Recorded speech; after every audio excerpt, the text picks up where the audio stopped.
Bonjour à tous, nous allons commencer la deuxième partie du chapitre qui va aborder l'étude des fonctions du premier degré. Une fonction du premier degré en x donc, est une expression de la forme y est égal à mx plus b, avec une condition importante sur le m qui doit être différent de 0. Ci-dessous, vous avez deux exemples. Donc, vous avez le premier exemple qui est y est égal à 2x plus 4. C'est bien une expression de la forme mx plus b, avec comme valeur pour m, ici 2, le coefficient de x vaut 2, et la valeur de p, le terme indépendant, vaut 4. Le deuxième exemple, y est égal à 3x, est aussi une expression de la forme y est égal à mx plus b, avec ici, dans ce cas-ci, donc le coefficient de x, donc le m qui vaut 3, et le terme indépendant par contre qui vaut 0. Il est obligatoire que le m soit différent de 0, sinon on n'a pas une fonction du premier degré. Le graphique d'une fonction du premier degré en x est une droite. Alors, deux possibilités. Donc, dans un des exemples, celui-ci, le p est égal à 0. Et dans le cas où le p est nul, si on représente la droite, c'est une droite qui va passer par l'origine du repère. Dans l'autre exemple, le p est différent de 0, le p est non nul. Cette droite, lorsque nous la représentons, on voit bien qu'elle ne passe pas par l'origine du repère.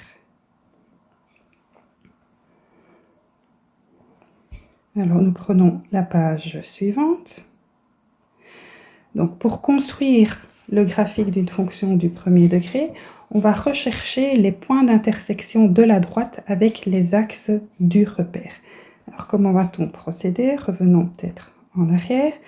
Donc, ici, pour la droite qui est représentée ci-dessous, on va d'abord se poser la question: où la droite croise-t-elle l'axe des abscisses?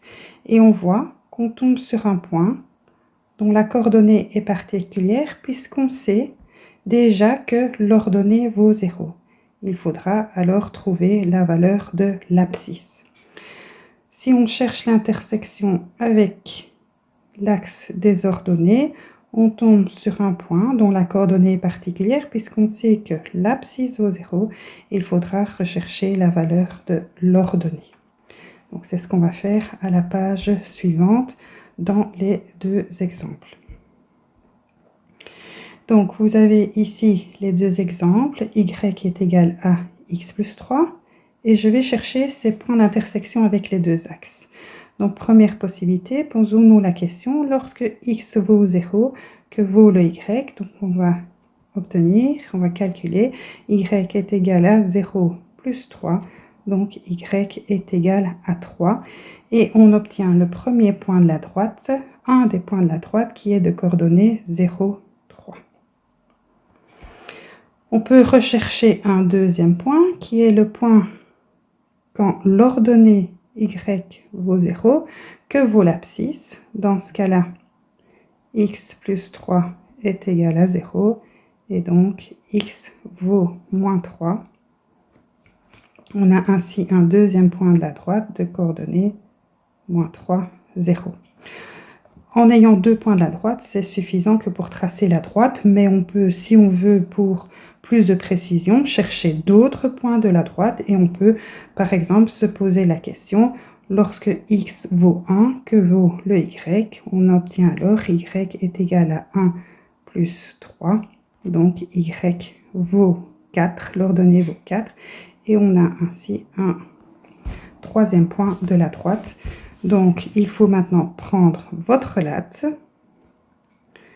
pour tracer la droite en passant par tous les points qu'on a obtenus. Voilà. Donc, nous venons ici de faire la représentation, la construction de la droite y est égale à x plus 3. Nous allons faire la même chose avec le deuxième exemple. Donc, on veut représenter la droite y est égale à moins x plus 2. Posons-nous la question, lorsque x vaut 0, que vaut le y? Y vaudra 0 plus 2, donc y est égal à 2. On obtient le premier point de coordonnées 0, 2. Maintenant, on peut se demander aussi, lorsque l'ordonnée vaut 0, que vaut l'abscisse? Dans ce cas-ci, nous aurons moins x plus 2 est égal à 0, et donc x est égal à 2. Donc nous avons le point de coordonnées de 0.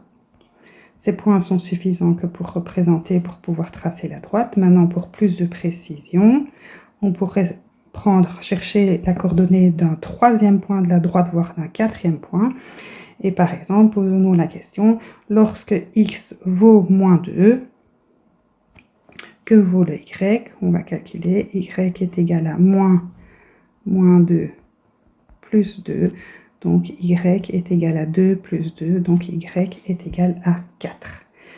Et on obtient ainsi un troisième point de coordonnées moins 2, 4.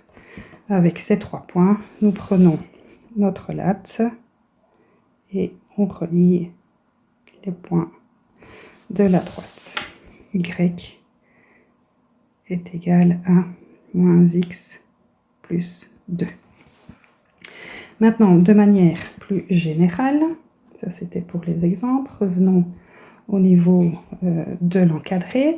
Donc de façon générale, lorsqu'on sait que l'abscisse vaut 0, que vaudra l'ordonnée? On calcule, on remplace dans l'expression générale mx plus p, donc ça va faire m fois 0 plus p, et donc on obtient une ordonnée qui vaut p.